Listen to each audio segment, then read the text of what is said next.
Little bruh, what if I told you that the beef that your neighborhood got with that other neighborhood is about your big homie weak baby mama and her moving out of pocket and he couldn't handle it?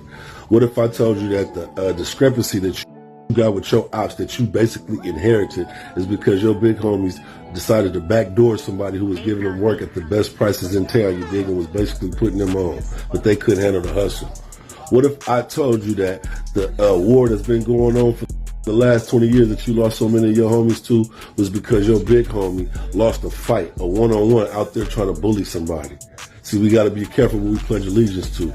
We got to know what we're getting ourselves into, because some of the things that we decide to go hard for, that we decide to ride or die for, we don't even know what they entail. We don't even know what we're really up against. We don't even know what we are pledging allegiance to. Do you hear me, big baby?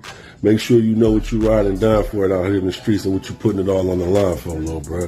Hey, Much respect, King. That's facts. All facts, nothing but facts. You feel me? Big old big facts. A lot of y'all be one of these little homies, man. Y'all be wanting to put somebody on, but y'all don't know how to control and handle that situation. You're supposed to educate your little homies. You're supposed to put them on game, guide them on a proper manner. You feel me? Guide them into something positive. You know, put him on something that's going to be lucrative for him. You know, that way he can elevate his lifestyle and not have to go through the same trials and tribulations that you went through. You feel me? But a lot of y'all misguided. Y'all living in darkness. So the only thing you know how to give is darkness. Darkness precedes darkness. See, y'all not ready for that, man. A lot of you grown dudes, man, that call yourself grown men, y'all here running around and maneuvering like kids. You know what I'm saying? Should no grown man be trying to put no kid on something that ain't gonna do nothing but destroy him. You know, that's like telling your youngin' or your child to go ahead and touch a hot stove knowing it's gonna burn him. Come on, man. Y'all gotta get it together, man. Understand, youngins, though. Y'all gotta understand what you get yourself into before you get yourself into something. If your so-called big homie show you snake tendencies or he show you that everything ain't always 100, get away from him. But y'all let me know what y'all think about that. And with that being said, kick that intro for me one time. Believe it.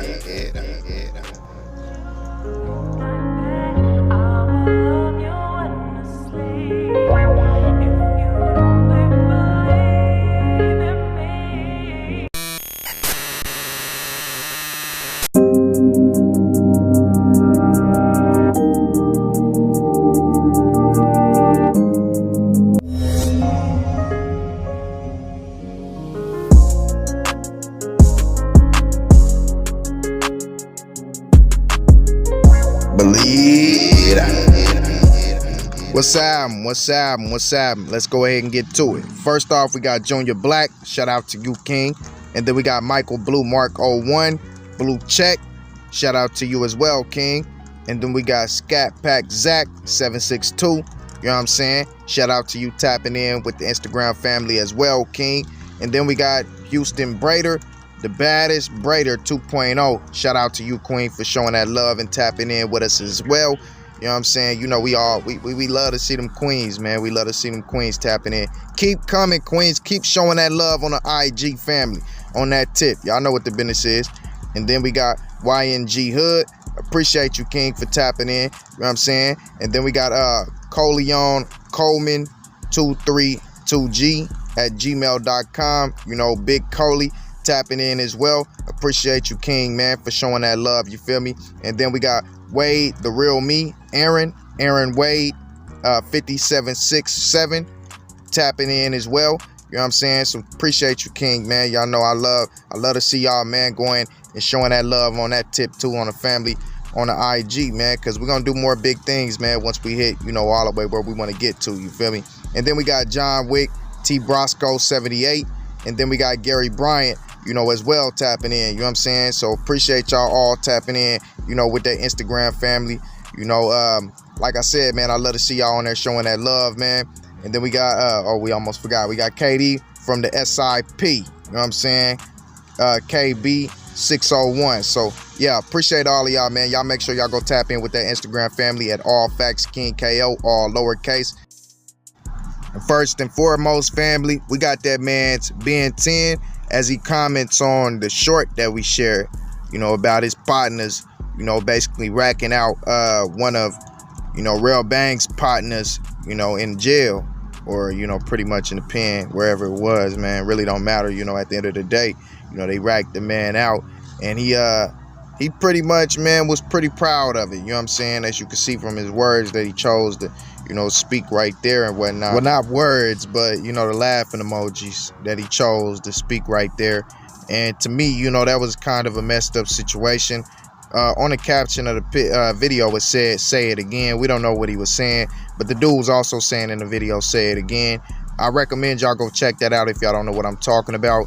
But then, you know, BBG Gotti 4 times went ahead and shared his thoughts on the whole situation as well. But before I show y'all that video, I want to give a special shout out to, you know, one of our family members, Caesar, for sending me the clip and letting me know about, you know, the whole situation that went on. So give the credit to him, man. You know, we got to give credit to where credit is due, man. And y'all know, family, if y'all see any situations out there like that, make sure you go tap in, you know. And for all of y'all who haven't seen the interview with Lil Herc, go tap into that one, man. We got to get that to 100K so we can go ahead and get another interview from him. But I'm going to show y'all what BBG Gotti had to say. Check it out.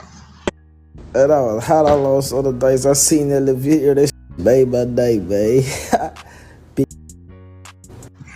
As y'all can see, man, Gotti 4 times, he happy about the situation. He said he lost his paper, and seeing that, you know, made him pretty much proud. You know what I'm saying? It brought his spirit back up. I don't know why, but yeah, it is what it is. You know, they got, well, I guess, you know, they got situations going on, so whatever, you know, that's his business. But that's not the biggest part of the video. I do recommend y'all go check that out and let me know y'all thoughts on that. You know, that way y'all get a full perspective of the situation. But the biggest part of the video is BBG block and what a fan said to him and what he responded to him. Now I'm gonna go ahead and show y'all what BBG block said and read it to y'all as well. Okay, so BBG block posted the video, and that video was, you know, pretty much, you know, him going at YB. Matter of fact, I'm gonna show y'all the video first, and then we're gonna read this. I'm on it. I'm gonna die. But you gonna kill me over stupid. Wanna be a snake. You gotta learn how to be a snake first, gang. That is not subliminal. I'm on it. Now, as y'all can see from that video, he was, you know, pretty much going at YB. Well, to one, fans thinking he was. And that's exactly what he was doing, because the fans said, you know, Andre B. like one said, stop sneak dissing YB, you clown, with a bunch of clown emojis. To which, you know, BBG block said, I don't sneak diss, I play chess. That's a heads up game. Happy holidays, kid. Hope you enjoy. You know what I'm saying? Basically responding and letting them know, like, I'm not playing, you know, no type of sneak dissing. It's just straight up. Like, whatever he take from it is what he take. I'm speaking facts, not subliminals, not any of that. And as you can see from what he said in that video, you know, I'm not finna lose my life over wannabe snake stuff. And we did go ahead and post that video not too long ago, but it wasn't clear as to what was exactly going on. You know what I'm saying? We did speculate who he could have been talking about, you know what I'm saying? But now we know for sure. And then the fan comes back and says, LOL, bro, you gotta get your money. You gotta get your money up. It ain't long enough, baby. Joe can't take, baby Joe can't save you. Stop throwing slick shots, be direct, with the crip emoji, you know, the crippled emoji. And that, you know, baby Block didn't respond at all. But Block did straight up let it be known in the next video that he dropped, like, we ain't rocking with that FAGGOT stuff, as we well clarified, you know, and pretty much showed who he was, you know, rocking with, showed all the BBGs inside, you know, the penitentiary with him, you know, clips and all, you know, and been sending, you know, little, I wouldn't say subliminals, because he kind of being direct with it, you know, he let it be known.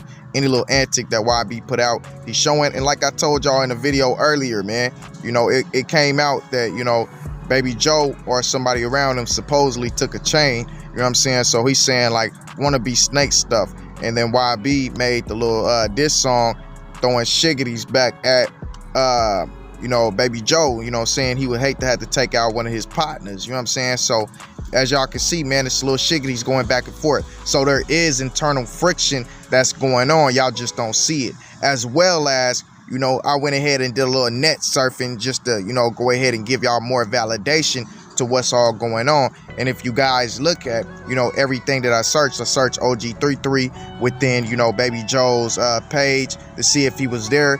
You know, he was not there. He was they are not following each other, you know, so they unfollowed each other or whatever. They just not dealing with each other. Herm the Black Sheep ain't following him. He's not following Herm. You know, he's not following you know, Quando. He's not following, you know, anybody really close to the camp outside of B-Way Youngie. You know what I'm saying? OG33 is not following any BBGs. Ben 10 is not following any BBGs. You know what I'm saying? Herc is not following any BBGs. You know what I'm saying? So that's just what it is. You know, this man, Baby Joe, is not following anybody with NBA in their name. You know what I'm saying? He not following anybody close or tight-knit to that camp. You feel me? Any MG, NGs, none of that. You know, they kind of, the Red Sea is starting to part, and it's starting to become friction that is obvious at this point within their camp. And y'all can ignore it as much as y'all want to, but man, the proof is in the pudding, man.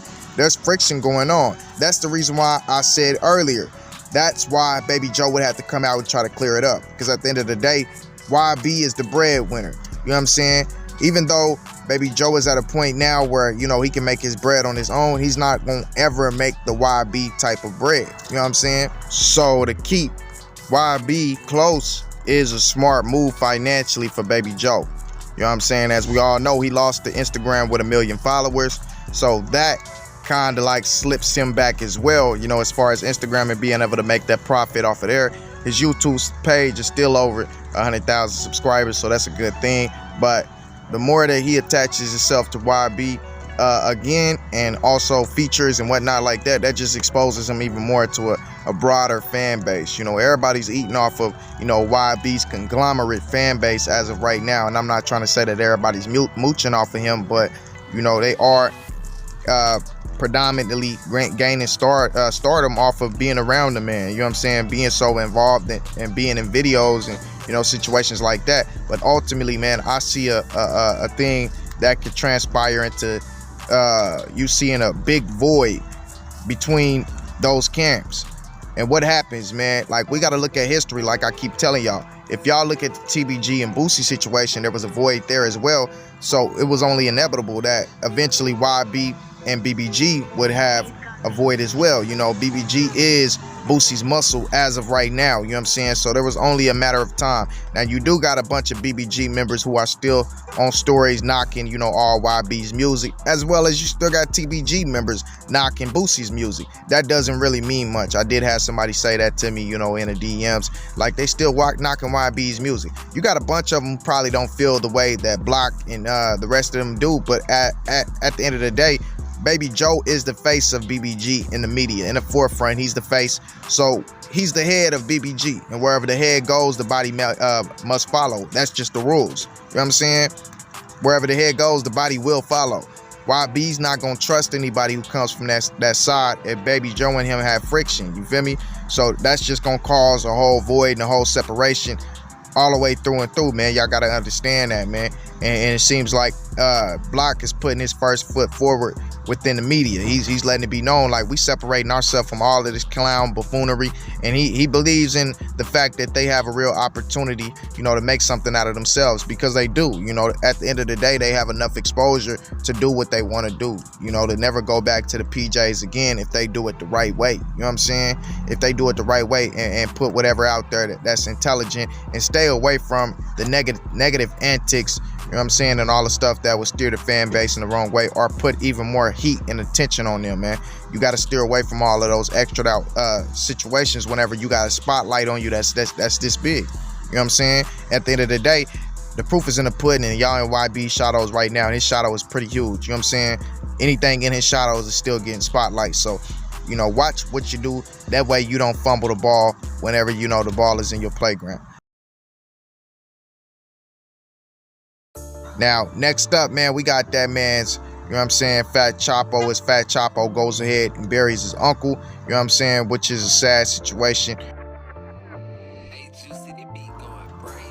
Then last but not least, man, we got that man's FredoBang as he drops new music, you know, with him and YNW Melly coming out, you know, of jail, new little snippet and whatnot. But I'm not gonna post a snippet. I'm just gonna speak to y'all about it because, man, I can't take another copyright. Man, if I get another copyright, they're gonna shut the channel down, man. So I can't keep sharing these people's music to you. You know what I'm saying? You know, FredoBang got Def Jam behind him, and then I got some other little people that I try to show love to, man, that didn't allow me to use the music after they asked me to do a promo for them, which don't make any sense, man, and almost got the platform taken down, which is kind of messed up. You know what I'm saying? But y'all let me know y'all thoughts on YNW, Melly, and Fredo doing what they do best, man, and tearing the streets up with new music and whatnot, man. Shout out to, you know, them for staying consistent, YNW, Melly, for finding the light throughout a dark situation, man. You know how that goes, man. Like his trial is coming up, man, so we'll see what happens with him in 2022, you know, and hopefully his fans will get him back, man. But let's go ahead and move on. And last but not least, we got sports. And in sports, man, we got that man's Aaron Wiggins of the Oklahoma City Thunder, man, showing out with back-to-back 20-point games and has really been on the tear since he's been in the starting lineup. Yeah, I'm disappointed, man. Darius Bazley got dropped to the bench, but he's been showing out there as well. You know what I'm saying? So they looking pretty good, man. The game is actually on right now, so we'll see what Aaron Wiggins does, you know, as of tonight. But the young rookie is really showing out. He's showing up and showing out, so I recommend y'all go check him out and whatnot. And then, man, we got Errol Spence Jr. and your Danis Ugas, you know, as the consensus.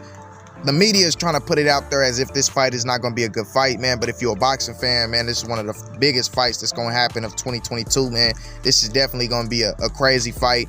Your Danis Ugas is a technical, skilled boxer. Errol Spence Jr. got the total package, man, as we all know. You know what I'm saying? So this is going to be an action-packed fight for unification, 3-belt unification. And, man, it's going to be great, man. And then we got that man's Jaron Ennis and Terrence Crawford, as Terrence Bud Crawford goes ahead and is brought up and mentioned, you know, in an interview with Jaron Ennis, to which Jaron Ennis said he's ready for Bud right now, and he's better than Bud in every way, man, as he stated before. And I like the confidence of the youngin', but I just don't feel like, you know, he's ready yet. A little bit too green, man. You know, I know how that goes, man. I don't like to say that about fighters, but we haven't seen him have that big step-up fight yet, man. And to go against the #1 pound-for-pound fighter in the world, to go against Bud or Errol Spence Jr. right now, I just feel like that's not smart, man. He doesn't know the full tricks of the trade, man, to be in those big up fights. Now, I do feel like he has a chance to beat Crawford, but I don't feel like he has a chance to beat Earl. You know, I think that if Crawford wins, he'll win by decision and probably beat him by like a round or two, man. But I do believe that Jaron Ennis does have the talent to be up there, but I don't feel like he's quite there yet, you know. So take it slower, Jaron Ennis. But you know, the Bud fans, man, are now twisting their tune. They don't want to see Ennis in the ring with Bud. They're saying that he's too green. They're saying that, you know, that's just a deflection because Errol Spence Jr. is scared and whatnot. But honestly, in all honesty, man, that man Crawford, if he wanted to fight, he would do the 60-40. He like we well covered that whole situation, man, and who he took pay cuts to, man. So it don't make no sense. You're still gonna make the biggest payday of your career. You're just not pulling the load that Errol Spence Jr. is pulling. Errol Spence Jr. has been in straight title fights or has fought the top upper echelon of the welterweight division or just the top echelon in boxing. You know, Mikey Garcia was the best 140-pounder. So you got to give Errol Spence Jr. all his credit and his cards for what he's done, the heavy pulling. He's going to get bring 3 belts. So he deserves 60, if not an 80-20 split like the Manny Pacquiao situation. And he's fighting the guy that you wanted to fight, that you were going to take a pay cut to Manny Pacquiao. He's fighting a guy who beat Manny Pacquiao, Danis Ugas. So you got to give him, that man, all of that credit, man. Just give him the 60 if you want to make the fight, man, and make the biggest payday of your career. And also, you know, to gain that legacy, man, and solidify yourself, man. You know, go ahead and take the 60 like Floyd Mayweather took a pay cut against Oscar De La Hoya. You know what I'm saying? You got to do that. He did that against Ricky Hatton. Like, come on, man. You got to do that type of stuff, man, if you want to bolster your career into a legendary status. The money is going to come later in life, man. Stop being prideful and big-headed, Terrence, and just make the fight. That's the fight that the whole boxing community want to see. You know what I'm saying? But at the end of the day, we all know what it is, man. Everybody know Errol Spence Jr. is going to win. You know, they just don't want to see him win because it's the way that Errol Spence Jr. has steamrolled through the welterweight division, man. So it just sucks to see Errol Spence Jr. still be discredited like he is, you know, and also this Danis Ugas fight be discredited to the weight that it is, and Ugas be thrown to the side like he's just nothing. At the end of the day, I thought he won the Sean Porter fight. You know, I felt like, you know, he was pretty much man, he was robbed. I'm gonna just keep it real, man. He was robbed in that fight. So that one right there sucked. But man, y'all let me know y'all thoughts on all these down in the comment section. I ain't gonna drag this video on for too much longer. But yeah, man, make sure y'all let me know about the whole BBG NBA situation, what Block said, you know, Baby Joe unfollowing all of them, you know, them not following each other and whatnot, as well as, you know, them racking out FredoBang partner, you know, in jail. What you think about YNW, Melly, and Fredo dropping new music, you know, and all of those situations, man. And pay your respect to Fat Chapo and his uncle being buried today, man. But with that being said, peace and blessings, kings and queens. I love y'all. Make sure y'all like, subscribe, ring the bell icon, share the video, add me on Instagram at allfactsKingKO. You know what I'm saying? And show your boy some love. But with that being said, I'm out. Believe it.